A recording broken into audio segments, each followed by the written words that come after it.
What is up, YouTube Nation? My name is Yeatle. I'm a longtime top 500 player, mostly known for my achievements on the tank role as well as my many Overwatch guide videos here on this channel. Today I'll be talking about my early thoughts on Mauga's kit, perceived strengths, weaknesses, who he's good with, who he's bad against, what needs buffs, nerfs, and overall, is he fun?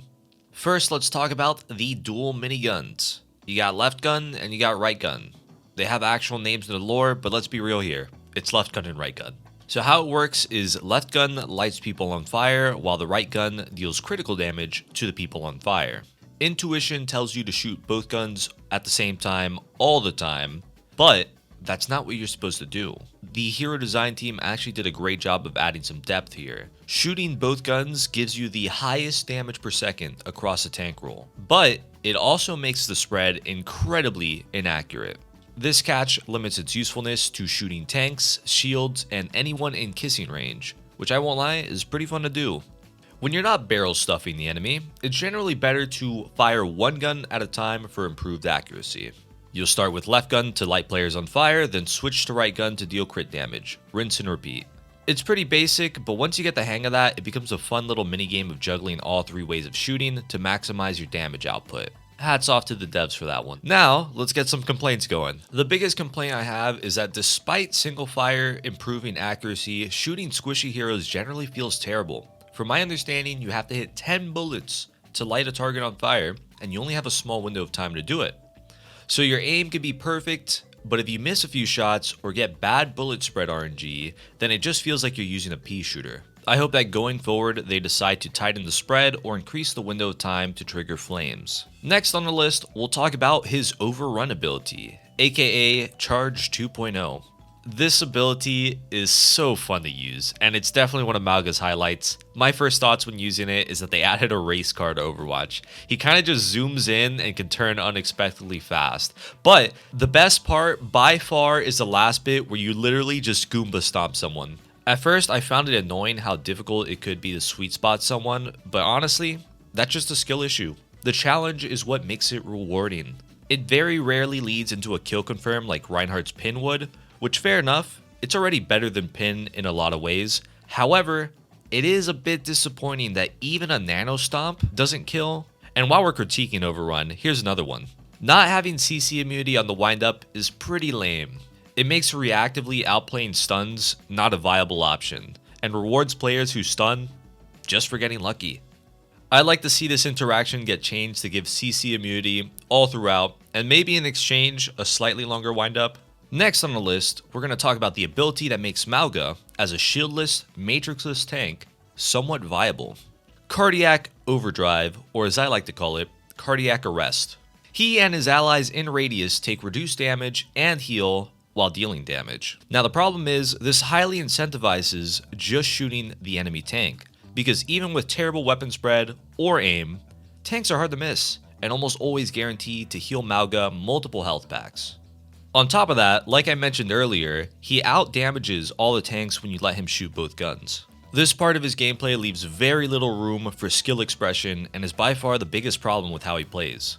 The good news is, something like this has plenty of different solutions. Just to name a few, damage to non-tanks could grant more healing, or the accuracy on his guns could be increased, which would make focusing squishies more often a higher priority over getting the easy heals off a tank. I don't really want to get into his passive ability, but I'll explain it quickly for the people that don't know. The ability is called Berserker. Basically, it grants Mauga a little bit of overhealth whenever he deals crit damage. This helps him sustain a little bit longer in the poke fights. And finally, moving on to the last part of his kit, his ultimate, Cage Fight. This is hands down the best tank ultimate in the game. You press the button and you drag whoever's in range into the gulag for the most one-sided 1v1 of the century. It doesn't even stop at one person. You can drag in as many people as you want. A matter of fact, you can even Maug 9 an entire team off the objective. And if you somehow mess up the ultimate, well, no you didn't. You still get a budget sim wall, and for the whole duration, you won't need a reload. As fun as it is to mow down lobbies with this ultimate, I'd like to see them move some of the power away from the ultimate and instead into his base kit. I mean, come on guys, let's be real. It's a little silly that you can trap Doomfist in a cage match, but he's not allowed to punch because his mobility is banned. I mean, what kind of a cage match is that? In my opinion, heroes should be able to use their mobility, maybe just not to escape since they're chained down and all that. Oh, and one last thing. Why can his ultimate be interrupted? Once again, why are we rewarding players for getting lucky and hitting a stun on a sub 1 second cast time? That isn't just goofy, it's a fucking Mickey Mouse. Anywho, that just about covers my thoughts on his kit. Let's talk about matchups. Who does Mauga dunk on and who does he dip on? Well, he absolutely eradicates Winston off the face of the planet. So much so that I can't display any footage because that would be animal abuse. But actually, nobody across the 3 days of custom games dared to play Winston for more than a minute, so it's just kinda hard to find. I mean, just use your imagination. The matchup is pretty much summed up by Winston jumps in, uses bubble, Mauga clicks and shoots for half a second, and Winston's dead. Monkey stonks are in shambles. Wrecking Ball, similar to Winston, can very easily be deleted by Mauga. However, he's a bit harder to punish thanks to his mobility, but definitely not a favorable matchup for the ball since Mauga is the bastion of tanks. He can stomp to stun him and to clear a good amount of mines as well. Another tank I feel that gets absolutely cooked is Doom. Doom's punch is blocked by charge, and oftentimes Mauga can just burn Doom through block. Not only that, but with good timing, Mauga can stomp Doom out of Meteor Strike. Besides tanks, I wouldn't say he's one-sidedly strong against any damage or support heroes in particular. I mean, anyone that gets into kissing range, as I mentioned earlier, gets deleted. But besides that, maybe like flyers, like Pharah. If they don't have cover or a mercy pocket, it's an easy kill, but a flyer that has neither of those things is kind of rare, so I wouldn't call him a counter. But speaking of counters, let's talk about Mauga's. The best tank counter seems to be Sigma. Sigma's got shield to block damage, grasp to suck damage, and rock to punish Mauga outside of charge. The main thing here is Mauga loves doing damage to tanks, and Sigma does a great job of not taking damage. As a result, our Samoan friend is starved of heals. The matchup isn't unwinnable, it's just tough. Next tank is Reinhardt. Despite everyone crying that Mauga is going to kill Reinhardt, it's actually the opposite. He has a very favorable fight versus Mauga. Shield once again blocks damage. Mauga's wide hitbox in combination with slowed movement from shooting makes him one of the easiest heroes to pin.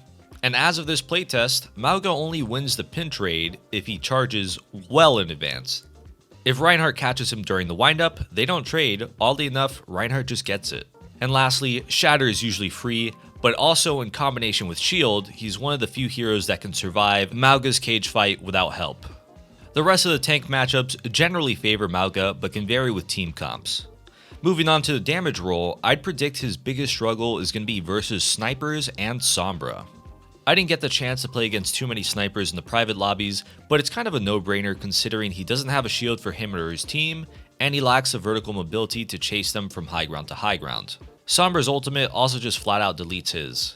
Moving on to support, Zenyatta's Discord can be brutal, but thanks to the changes made to him in the recent patch, you can usually bait out Discord, hide, then go in.